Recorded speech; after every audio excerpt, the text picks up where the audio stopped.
السلام علیکم ورحمۃ اللہ وبرکاتہ۔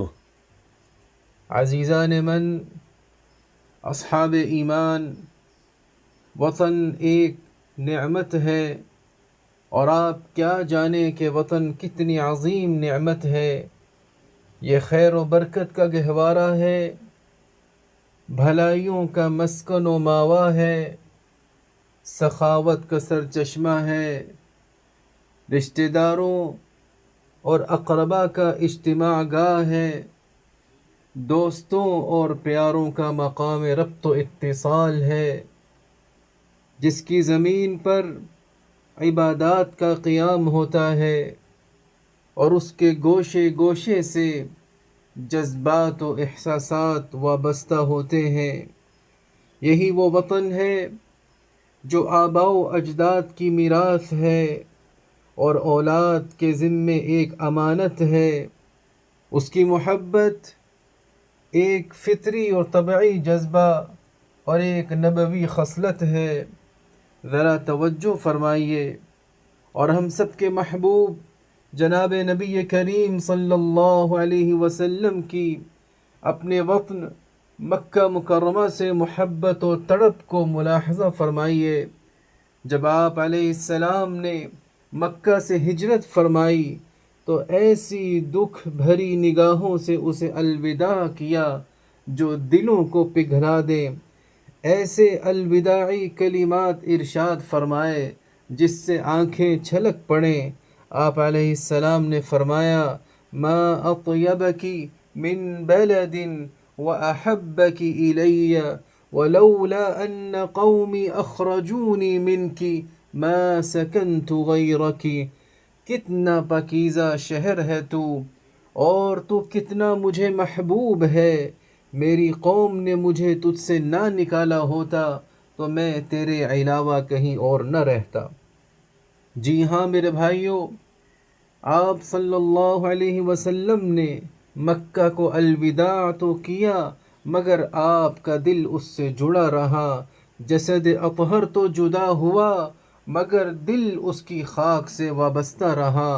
اور اس بات کے پیش نظر کہ وطن سے سچی محبت ہی اس کی تعمیر کا سنگ بنیاد ہے، اس کی ترقی کا رکن رکین ہے، اور اس کی خوشحالی اور عروج کا نقطہ آغاز ہے، نبی کریم صلی اللہ علیہ وسلم نے مدینہ منورہ تشریف لاتے ہی سب سے پہلے جو عمل فرمایا وہ یہ تھا کہ آپ علیہ السلام نے اللہ رب العزت سے یہ دعا فرمائی کہ وہ آپ علیہ السلام اور ان کے اصحاب کے دلوں میں مدینہ کی محبت ڈال دے۔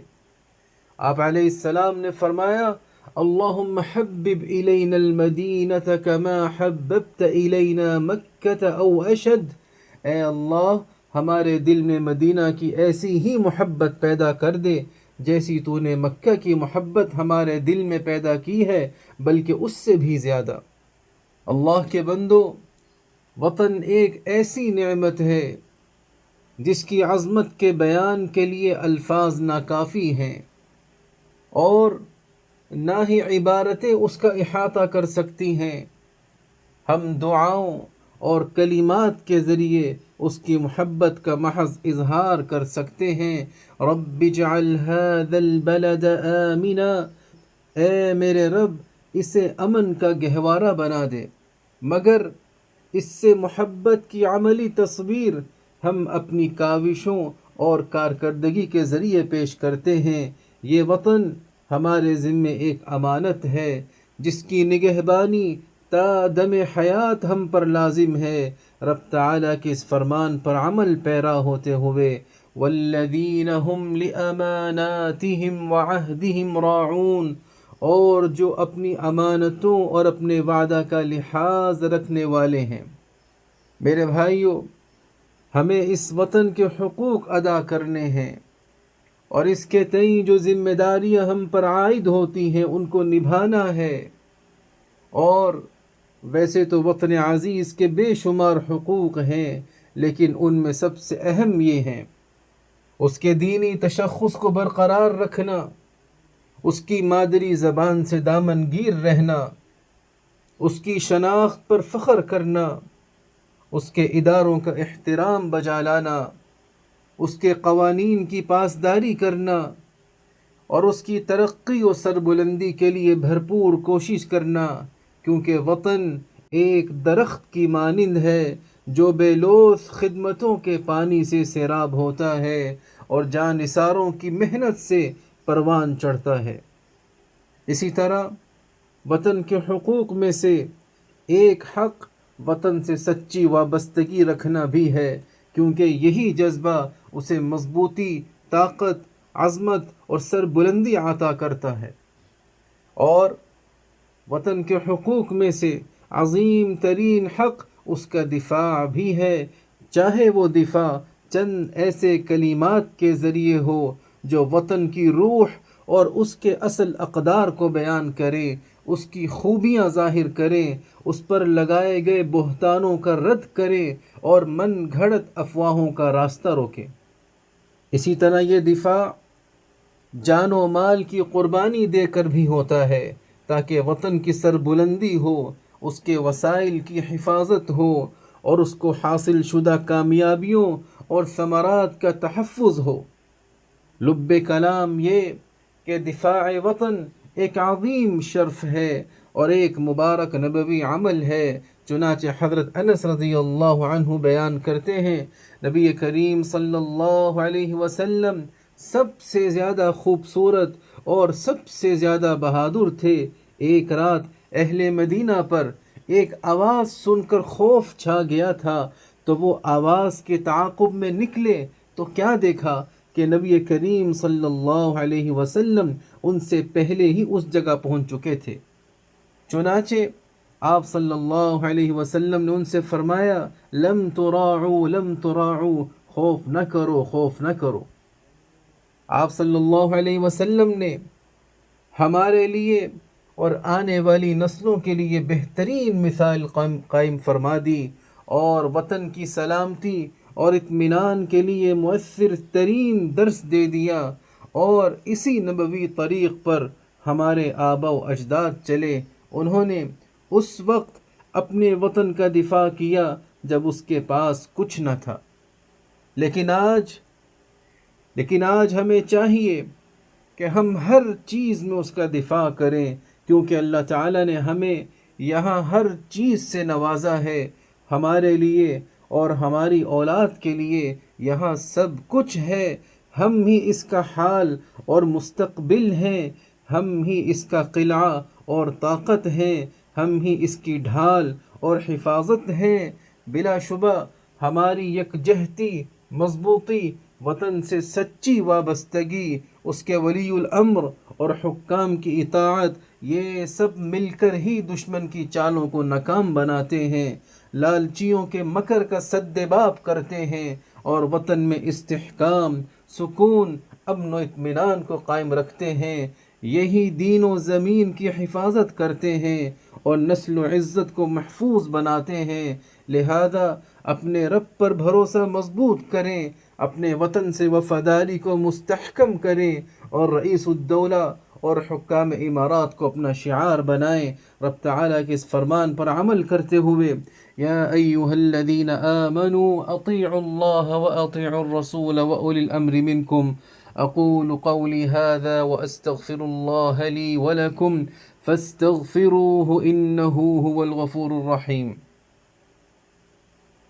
اے مخلصین وطن کے دفاع میں اتحاد کا عظیم مظہر ہر سال 6 مئی کو اس وقت جلوہ افروز ہوتا ہے جب ہم ذکریٰ توحید القوات المسلحہ کے نام سے موسوم مسلح افواج کے اتحاد کی یاد کا دن مناتے ہیں۔ یہ دن نعمتوں کی یاد تازہ کرنے کا دن ہے، احسان مندی کے اظہار کا دن ہے۔ اس دن کے دامن میں وطن کے دفاع، اس کی حفاظت، اس کے استحکام کی تقویت اور اس کی ترقی اور خوشحالی کے امکانات کو وسعت دینے کے گہرے معانی سموئے ہوئے ہیں۔ یہ دن قومی یکجہتی اور وطن کے لیے مشترکہ جد و جہد کی علامت ہے، جو وطن سے گہری وابستگی اور اس کے رہنماؤں اور حکام سے وفاداری کے عزم کو مضبوط کرتا ہے۔ لہذا ہم پر لازم ہے کہ ہم ان عظیم محافظوں کی شکر گزاری کریں جو اس وطن کے امن و امان کے نگہبان ہیں، اس کے زمین و آسمان کے پہرے دار ہیں۔ مبارک ہو انہیں، ان کے نبی صلی اللہ علیہ وسلم کی بشارت جنہوں نے فرمایا عینان لا تمسهم النار، عین بکت من خشیت اللہ وعین باتت تحرس فی سبیل اللہ، دو آنکھیں ہیں جنہیں جہنم کی آگ نہیں چھوئے گی، ایک وہ آنکھ جو اللہ کے ڈر سے روئی اور دوسری وہ آنکھ جو رات کے وقت اللہ کی راہ میں پہرا دیتی ہے۔ مبارک ہو انہیں یہ عظیم اجر جس کا وعدہ ان کے نبی کریم صلی اللہ علیہ وسلم نے ان سے کیا۔ چنانچہ آپ علیہ السلام نے فرمایا الا انبئکم بلیلۃ افضل من لیلۃ القدر، حارس حرس فی ارض خوف لعلہ لا یرجع الی اہلی، کیا میں تمہیں ایسی رات کے بارے میں نہ بتلاؤں جو شب قدر سے بھی زیادہ فضیلت والی ہے؟ وہ رات جس میں آدمی ایسی سرزمین پر پہرا دے رہا ہو جہاں خوف و دہشت ہو اور اسے یہ اندیشہ ہو کہ شاید وہ اپنے گھر والوں کی طرف نہ لوٹ سکے۔ کیا عظیم ہے ان کا کردار، کتنا بلند ہے ان کا مقصد اور کتنے گہرے ہیں ان کے اثرات۔ تو مبارک ہو انہیں ان کا عظیم اجر، مبارک ہو انہیں ان کے میزان حسنات کا وزندار ہونا، مبارک ہو انہیں ان کا اپنے رب کی جنت سے سرفراز ہونا، اور مبارک ہو انہیں معاشرے کا خراج تحسین پیش کرنا۔ تمام گناہوں، ہر قسم کی خرافات سے ہم کو بچا لے، ہماری اولاد کو ہماری آنکھوں کی ٹھنڈک بنا، ہم پر باران رحمت نازل فرما، ہمارے والدین، عزیز و اقارب اور پوری امت مسلمہ کی مغفرت فرما، متحدہ عرب امارات اور عالم اسلام سمیت پوری دنیا کو امن و امان کا گہوارہ بنا، اس ملک کے حکمراں، عوام اور مقیمین کو ہر قسم کے شرور و فتن سے محفوظ فرما۔ وفقنی اللہ و ایاکم لصالح الاعمال، وصلی اللہ علی سیدنا و نبینا و حبیبنا محمد وعلی آلہ وصحبہ اجمعین وعلی من تبعہم بإحسان الی یوم الدین۔ والسلام علیکم ورحمۃ اللہ وبرکاتہ۔